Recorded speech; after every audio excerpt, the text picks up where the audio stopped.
Welcome to the KINK Zoom session with Biffy Clyro. Guys, how are you? We are great. Much better for speaking to you, man. Much better. Well, thank you so much. I do have a very red head in this light, but trust me. Good, man. This is probably a bit of the intense excitement, or will I be able to pull this one off? Maybe if it's just lose this light right here. Yeah, that's perfect. That's better. All right. You look serious. Guys, congratulations, first of all, on the release of Celebration of Endings. Thank you. It feels good to finally get it out. We've been kind of biding our time patiently for the last few months, so it means the world to finally share it. Music is meant to be shared, so yeah, it feels it's come complete now. That must be one of the hardest things as an artist, because there are all kinds of things that must align, right? The record company and, well, in a normal world, touring plans and stuff like that. But in the meantime, what's the longest time it ever took for you guys to between finishing an album and finally releasing it? Can you remember? This has been the longest. I think previously it was probably like maybe 3 or 4 months would be a long time previously. Mm-hmm. I mean, this has been probably about 8 or 9 months since we finished, to release it. And it's hard because you feel like your whole life is just on pause. As soon as we complete it, we're ready to share. But it's, we feel lucky that we're happy and healthy. So, it's not a huge problem in the scheme of things. But my God, it's been a long year waiting. It really has. Yeah, I can understand that, but it's here finally. I mean, it's been here for almost 2 weeks now. Time for a new one, right? Don't tempt us, man. Don't tempt me, Frodo. Well, if it's that easy, let me try. First of all, before we get to the questions all the people have been sending in, and there are a lot, and a lot of people are watching right now. Hi, guys. Welcome. You did a very a prestigious live stream a week ago, where you played the entire album in its entirety. How do you look back on that live stream? How was it for you guys? Oh, it was amazing. Special, very special. First of all, to be playing together was amazing. We spent so long dreaming of playing these songs, and to finally get back together and play was incredible. It was a total buzz, wasn't it? Yes. It was a really nice, fresh challenge. We wish that we were touring the album and playing shows with people there, because it makes you feel a whole lot better at the end of the gig. But it was really nice to have this creative challenge to how can we kind of represent our band and have the intensity of a show, but appreciate that it needs to be attacked in a different way. And so we thought of it in a much more visual, manner than when we have previous records. And it just kind of all came in a flurry of ideas, and every idea we had kind of came off and worked, suited the songs.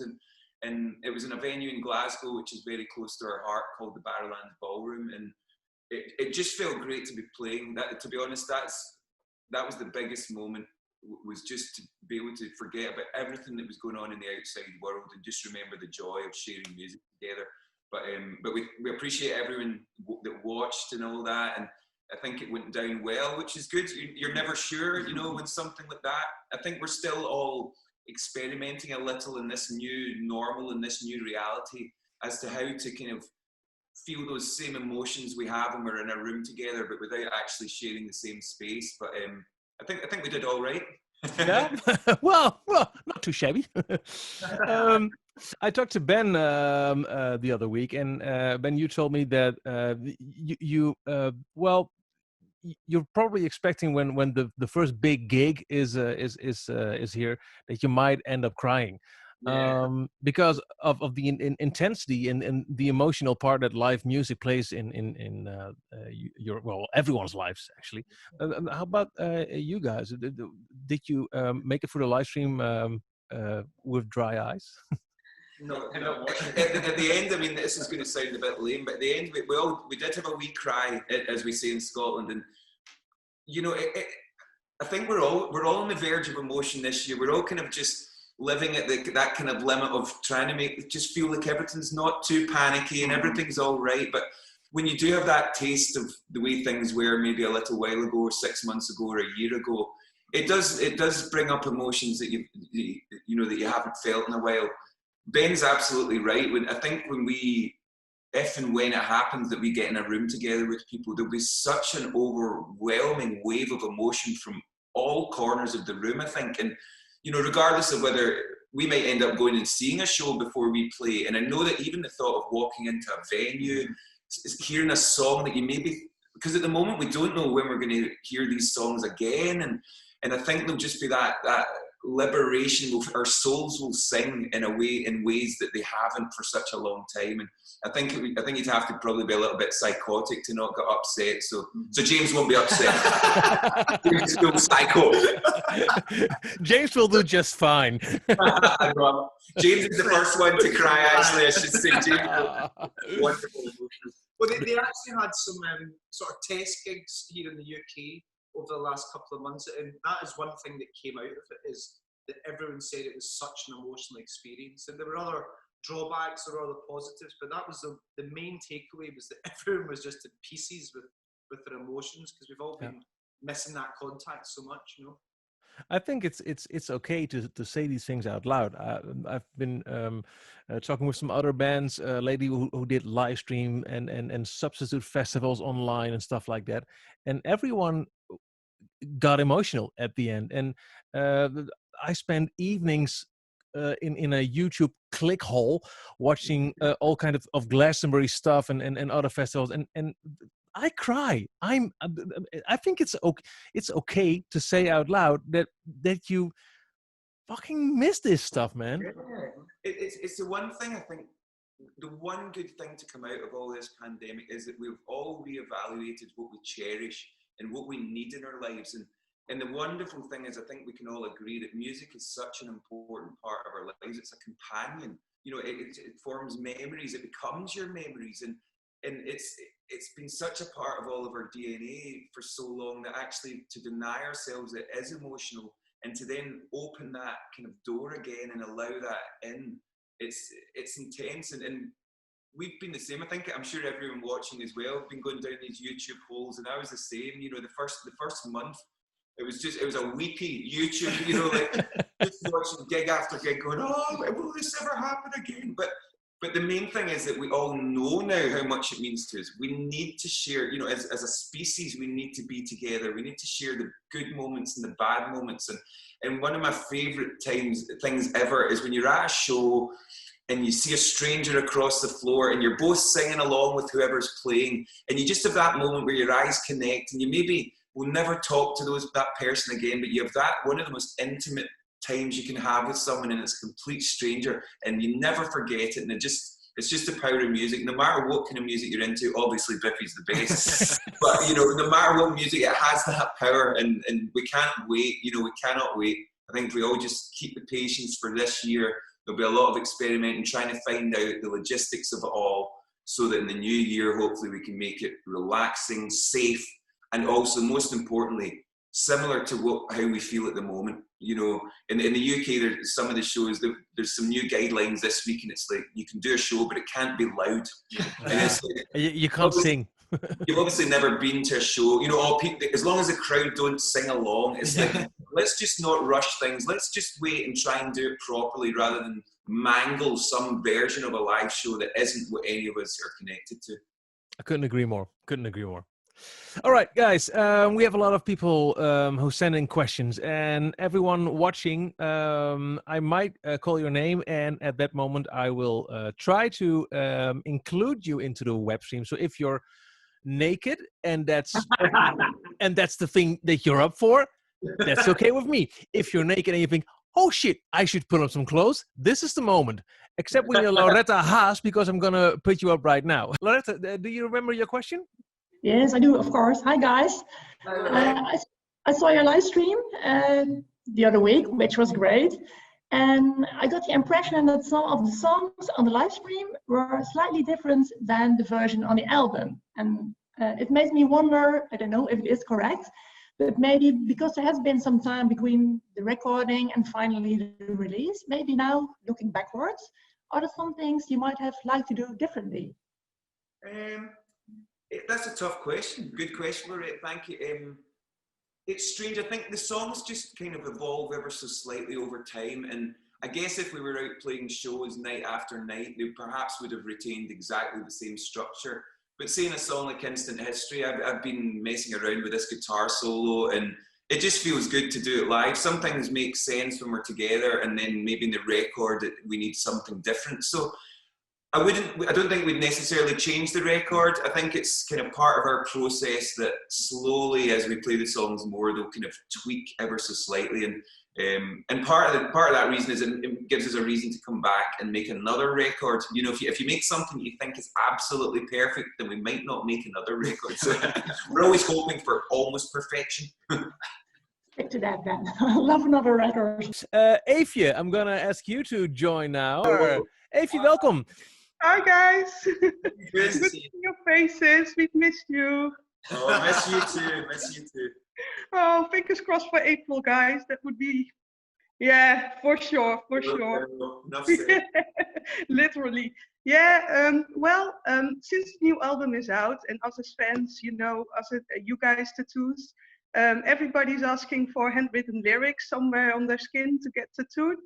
Is there any lyric from the new album, or maybe from the old album, that you would like to get tattooed yourself? Well, that's a great question. We actually need to get we usually, as you know, signify each album with tattoos. So we still need to get our new tattoos, but definitely the lyrics. There's so many great lyrics on this record. Yeah. I'd love to get tattooed. For me, you're always turning tables. That idea from the Champ, always telling tales that I should ignore. That's the lyric for me. I think that there's so many different ones. It depends what day you catch me.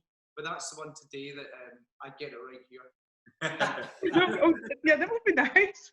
There's one I've wanted to get for a while. It's from Opposites album. The lyric is "Listen to your heart and sing," and I'd like to get that as soon as we're allowed in a shop to get buzzed. Yeah.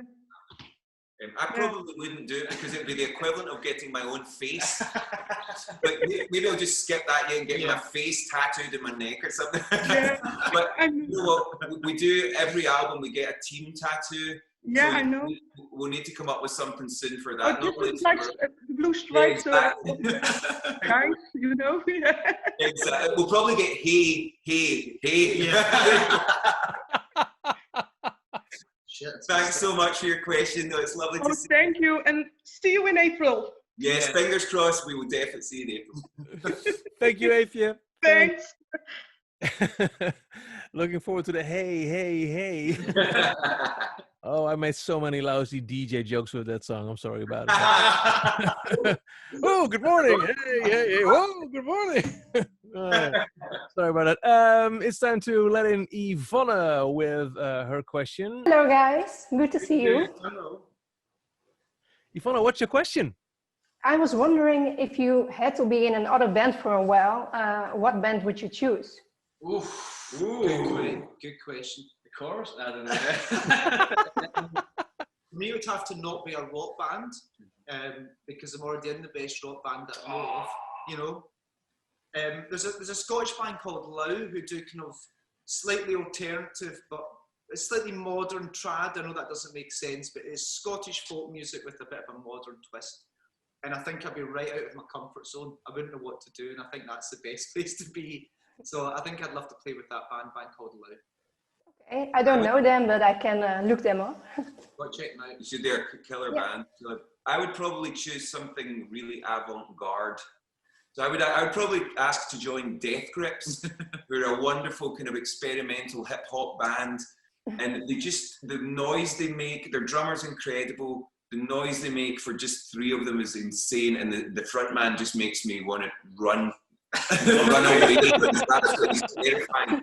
But there's something about that appeals to me. So I think because we get to embrace so much in Biffy, I would choose something that really is just pure ugliness. For me, it definitely have to be something very unlike Biffy. I think I would join the Blue Man Group. I still get the hit drums. It'd be a really good experiment situation. It's a Scottish franchise. We're starting a Scottish Blue Man Group franchise this year because we can't tour. You're sticking to your Scottish roots. Exactly. Thank you so much for your question today. Thanks, Yvonne. Very much. But guys, now I really want to hear you sing a song by the Chorus. Ben?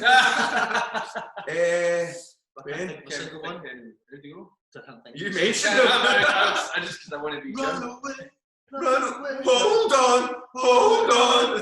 Come on, leave me breathless. Hold on. I knew it was in there. Yeah. Love this feeling.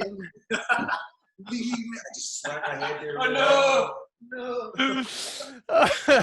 Oh, this is one hell of an evening.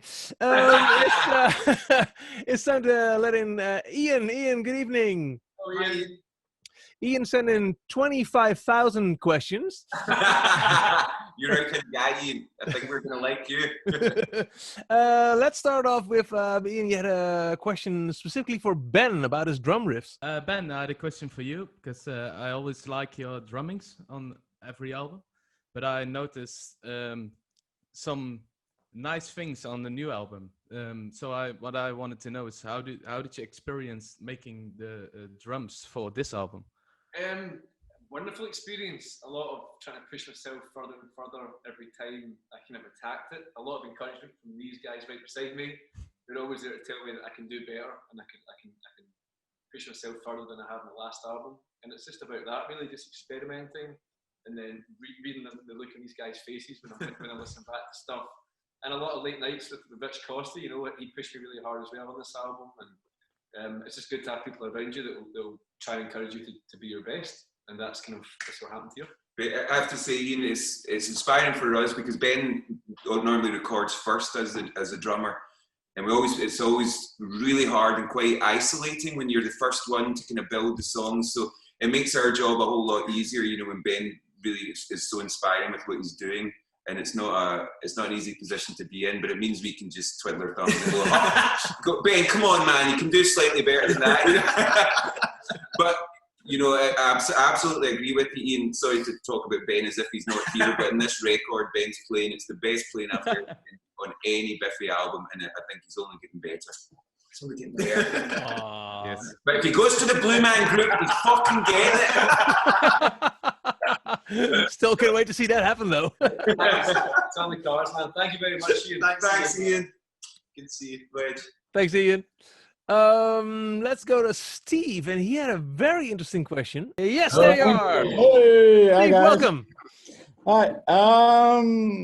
The question I've got, since we are thinking about leaving the Netherlands and moving up to your part of the woods, 2 questions. It's 1 question, but really 2 questions. 1, which part shouldn't I miss of Scotland? And the other part is, which part should I miss of Scotland? Well, what's making you leave the Netherlands? Have you fallen out of love? No, falling in love. Oh, are you a nice Scottish lady? No. I'm moving over with my wife, but I fell in love with the Scottish nature. Well, you know what? The East Coast, weather-wise, is a wonderful place to be. That may be a similar climate to where you are right now. Yep. We're West Coasters, which we're a bit edgier, we're a bit harder, but the weather is shit. But I tell you what, the West Coast is such a creative part of the country. You cannot go wrong with where we are, like near Glasgow, just north of Glasgow is beautiful parts of town. But Edinburgh is like a real pretty part of the country. But to be honest, you'll be able to see most of Scotland in about 2 days. Yeah. And you'll be able to figure it out. But don't go into a city. Just stay slightly outside. Scotland's so small that you can kind of get into cities fairly quick. Like James is in the outskirts of Glasgow and he's in a beautiful part of town. And it's maybe a bit of a nice... I'm taking this extremely seriously. I've got spare rooms. That's I've got a right. spare room. If you want to come and stay here for a bit, I'll show you around. Okay, cool, I will. Scotland's like Holland. When the further north you get, the more remote it becomes, and you feel like you're out in the wilderness. And I think that's something. I think you'd feel right at home here, man. We'll have you anytime. You look like our type of guy, Steve. Scotland is going to fucking love you, man. Welcome. Thanks, guys. Feel the love. Thanks, Steve. By the way, in what time period are you planning on actually moving? We're thinking about buying a small house in the next 2 years. Okay. Nice. And moving over ever so slowly. So I'm, as you can see, the gray hairs are starting to appear. So I'm getting a little bit older, and so when the kids finally is into college, I think we'll be ready. So in about 4 or 5 years, we'll be applying for my UK citizenship. Oh, brilliant. Well, we'll be glad to have you, brother. Ayrshire is where you want to be. Okay. But good luck with the move, brother. Thank you. Thanks, Steve. Bye-bye. It's time to go to David, and David has a question concerning well, your entire back catalog. Welcome. There we are. Hi guys. So I've got like this very old paper. It's from Awesome. It's from Werchter, 2014. So a lot of song titles on here, and my favorites for you is Machines. Oh, thank you. Beautiful song, and I want to know, what is your favorite song? What song is close to your heart and why? Well, That's a good question. well, I'm not sure if you know how much you know about the song Machines, but that was a really important song to me. I lost my mum during that period of time, and I wrote a lot of songs kind of trying to come to terms with the grief of it, just the things that humans go through. And Machines was the one song that gave me strength. Some of the other songs I felt like felt like a weight, but Machines, even now when I sing it, it gives me this kind of, it makes me puff my chest out, and it's thanks to people like you, David, that I can share this song with, and with the boys, obviously, but it really still gives me strength, that song. So there's maybe other songs that I prefer to play live in terms of, I like getting stuck in heavy stuff. I love screaming and things, but that's the one song that it gives me something. It's the one song that gave me something back, and I'm not sure that music always does that to me, because you put yourself out there, but that song actually fed back in. So thank you for the question, Bill. Great question. For me, Space on the new record, I love the sentiment of it. It comes across as a love song, which it is, but you don't often hear love songs that are about friendship and the love you have for a friend, and how that can be never ending, and it's always there, even when you're not maybe tapping into that friendship every day. You know that it's there, it's something you can rely on, and when you have a strong enough connection with somebody, it'll stick together through thick and thin, and that's something that I think it really speaks to me at the moment now, more than ever, really. I'm going to choose The Champ off the new record. I just think it's extremely ambitious, and the lyrics are really challenging, really asking a lot of questions of the listener, and the song's got such evolution, and I can't wait to be playing that one live with my brothers. Well, Thanks for listening, brother, as well. Appreciate it. Thanks, David. Bye-bye. I'm going to go to Aniek. Aniek, welcome. You agree, I believe? Oh, yeah, definitely. Hi. Yeah, my question was actually specifically about Space, which, by the way, has just the most breathtaking video ever. I loved it when it was just released, so I've watched it like 1,000 times. Anyway, my question was specifically about Space, because that song, because you just mentioned Machines, and I feel like Space is sort of to a celebration of endings what Machines sort of was to Puzzle. Because it's so sincere, and it sort of stops you in your tracks when you listen to it. And I was wondering, how do you go about writing such simple songs compared to like the absolute crazy bangers that are on your album? Like, how do you sort of specifically write that little simple, sincere song? I think I find it, sometimes it's tougher. Sometimes a song like that can just fall out. For me, these days, I always try and just not think about Biffy when I'm writing songs, because I think with a song like that, if I start thinking of it in context, like, oh, this could be as good as Machines, or could, then it kind of messes me up. So that song actually started on a different project I was working on. It was called Ballerina. It didn't come to anything, but there was a couple of songs I wrote for this project, and I didn't intend them for Biffy, but Ben and James heard them. And they were like, look, this is really special. So the irony is, it didn't necessarily come out of me to try and be a Biffy song, but sometimes a song just has that little bit of magic. And Biffy's obviously the most important thing to me. So if the boys, you know, if we all agree on a song, then it's got to come in. So, but yeah, I think whenever I've tried to write a sincere song like that, it never works. It kind of always happens by accident, and I think that's a tough thing about sincerity, because if you try and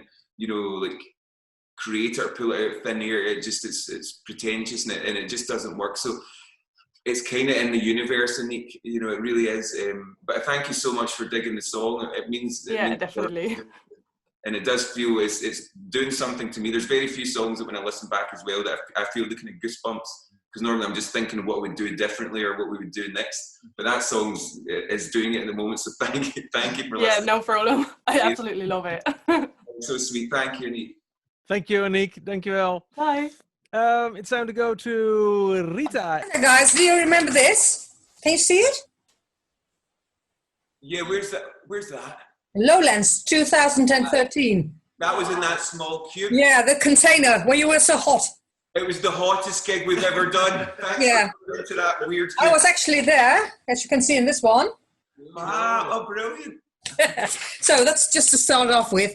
Well, first of all, hey. That's a great start. Okay. I'm really glad I could join in this video. And I've got a question. As tattoos are Biffy Clyro's trademark, I've got a question for you, Simon, as you obviously got the most of them, I suppose. I've watched a video on YouTube with Joe Wiley where you explained your tattoos and the meanings of them. But the video was from 2009, I think. So in the meantime, I'm sorry? There's a lot catching up to do. Since yeah, that's what I just came to that. I'll just grab my popcorn then. Yeah. So you added quite a lot of tattoos since then. And would it be possible to show us your upper body and show the rest of the added tattoos? The added tattoos that have been added ever since 2009. I'll show you a couple. I might not fully disrobe here, but I guess the main new one I've had is my front piece, which is a bird, and the whole point of this bird, it's a protective bird. I wanted everything that I have under that too. The God only knows what I'd be without you. I've got my mum's name at the bottom. I felt in a really vulnerable place a few years ago, and I felt like I needed a protective tattoo. So believe it or not, that bird over the top is a bird protecting me and protecting my memories, because sometimes, as we all do, we all have up and downs in our lives, and sometimes when you're in a real negative headspace, you just feel so vulnerable, and just that everything's going the wrong way. And it just gave me a little bit of strength to have this tattoo, and I know it's quite out there. You know, you should have seen my wife's face when I showed her it. But you know, it was really important to me. So that's been my most important one.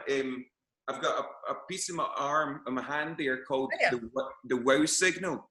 And that was a signal that was intercepted from space in like 1977. And it's one of the only unexplained pieces of communication from deep space. Every theory has been disproven. So no one knows who sent this signal. And as I say, any theory has been. So I love the fact that there's still some things in our world that we have no idea, we cannot explain. And it was actually the scientist just wrote wow over these numbers because he was blown away. So that's why it became known as the wow signal. What else? Talk amongst yourselves. I've got one of my favorite books of all time is 2666. And it's a book by a Chilean author called Roberto Bolaño. And he's one of my favorite authors. He's written some masterpieces, but this book he wrote, and he didn't live to see it published. But it's a book in 3 parts, or it's actually in 5 parts, but there's kind of 3 main bits. And it's one of the most immersive and intense books I've ever read. I read it when we were recording Opposites, and it just blew my mind. It's so intense. It's beautiful. It's about creativity. It's about mental health. It's about journalism. It's got so many layers. And then I'll show you one more, which is from Balance Not Symmetry. I have Glorious Depraved, Hopeless and Brave there, which was the song, I guess the title song from our Balance Not Symmetry record. And I'm sure, like most people, sometimes I feel glorious, sometimes I feel depraved.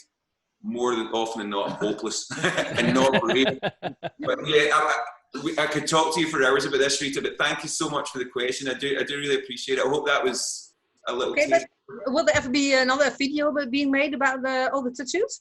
Well, there will be now. Now that you've asked, we don't have much in our diary. So okay. That sounds like a great plan. If anyone else is interested, I definitely will do that, Rita, and I'll go through them all again.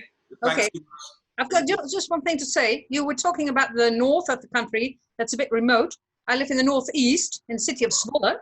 So if ever you want, I'm a city guide. So if you want to have a tour through Zwolle, just let me know, and I will be more than happy to show you around. Thank you so much, Rita. We'll probably take you up on that, Rita. That would be great. Okay, thanks. Thanks. Bye.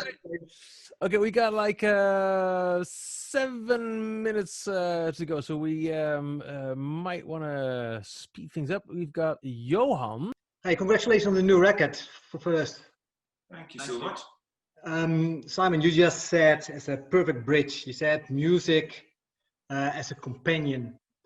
So if I have my question was actually if you have one album that you could take to a desert island or hear for the rest of your life, one album only, what would it be as a companion?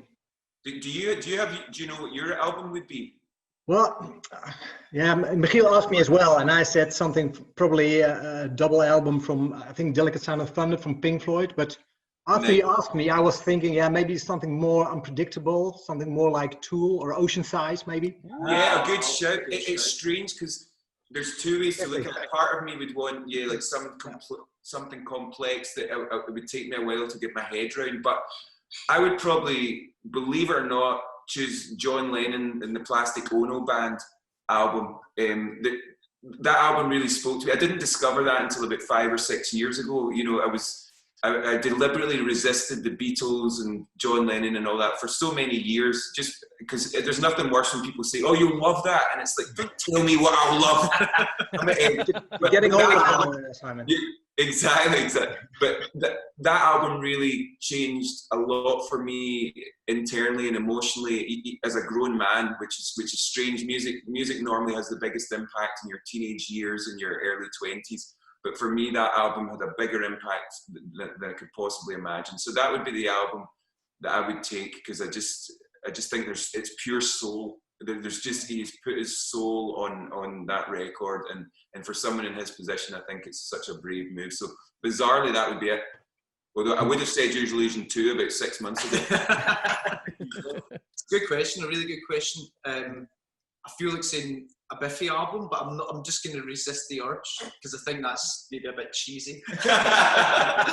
And I don't even know if I would choose, I don't even think this is my favourite album, not at all, but it is a record I put on that makes me feel happy, and it's a Bob Marley and the Wailers collection of B-sides and live songs, and it's all really badly recorded and it's ramshackle, but it has a beating heart to it, it has a soul to it, and you can hear the joy in the band playing together, and that always feeds into me. It always makes me feel so joyous, and the songs aren't always about joy, you know, sometimes they're about something quite serious, but it's the feeling that it gives me. And I think if I was in a desert island on my own, I think Caribbean desert island then. I think I need a bit of cheer. Yeah, I was thinking the same thing. If I was on a desert island, I'd probably want something that I could sing to. So I would take the first record by Ben Folds 5, because I can sing every single word on that record, and that makes me happy, and I think that'd be very important if you were stranded. So that's my answer. Thank you very much. You can tell that within 24 hours we'll all be bored out of mind. The wrong album. It's the wrong one. You can give me a call if you change your mind, okay? I mean, it's 2020. Johan, I think we should all be allowed to bring at least an MP3 player or a classic, for crying out loud. 2 hours playlist or something. Yeah, I know. Yeah. I'm with you guys. I'm with you. But this is the one question that you can ask every day and get a different answer every day. That's what I like about it. So thanks so much, Johan. Thanks so much. Thanks for listening, brothers. We'll appreciate it. Gonna try to get Eddie in here. And hey, brother. First of all, it's so great that you're doing this. It means the world to me.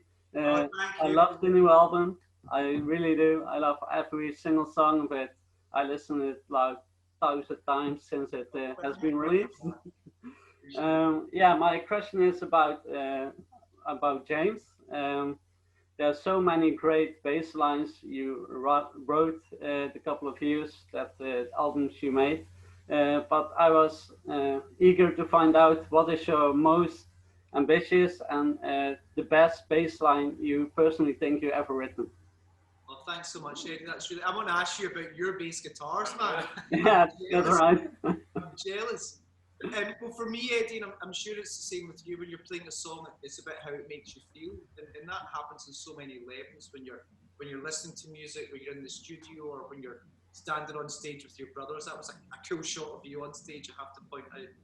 But for me, from the new record, not that we had a chance to play it properly in front of an audience, but end of, when we start playing that song, it just feels really heavy. It kind of scares me in the best possible way. There's just something about the sound of the song and me trying to keep up with Ben and Simon mostly.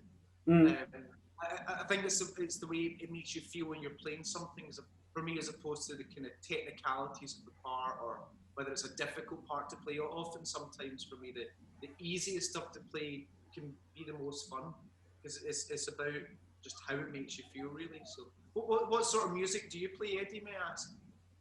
Yeah, I am in a rock cover band, so we also play some covers of you guys. Yeah. We play like Mountains, Bubbles, and we try to play Sunrise, but the intro is so complex with the changes in the tempo and stuff. But we'll get there. And, thanks so much for playing and listening, brother. It means the world to us. It really does. Thank you. Man, Eddie. Good luck. Thanks, Eddie, and thanks for your patience. Thank you, guys. Struggling here. That concludes our time for this live session. I know we could do it again tomorrow and pick up where we left. You know. We will still be here, man. We will still not go anywhere. Oh. To thank everyone, because I know that it's these things are becoming normal now, but it's still a bit odd. But we really appreciate everyone and all their questions and everyone listening as well. You know what, music matters more than ever at the moment. So it really, it means the world to us that people are spending time with this record. It really does. It really does. Gives us strength back in Scotland. On behalf of everyone watching and listening, thank you so much. We really appreciate you took the time to answer all these questions from your biggest fans.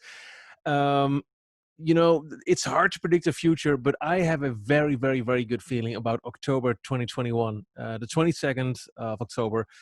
I mean, come on, things are shit happening by then. Like that's how we, if we haven't figured it out by the end of next summer, we don't stand a chance. I think this year's a write-off.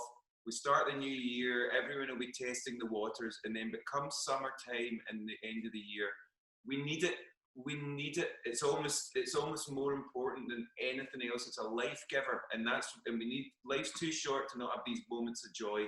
So yeah, I think we share your positive outlook.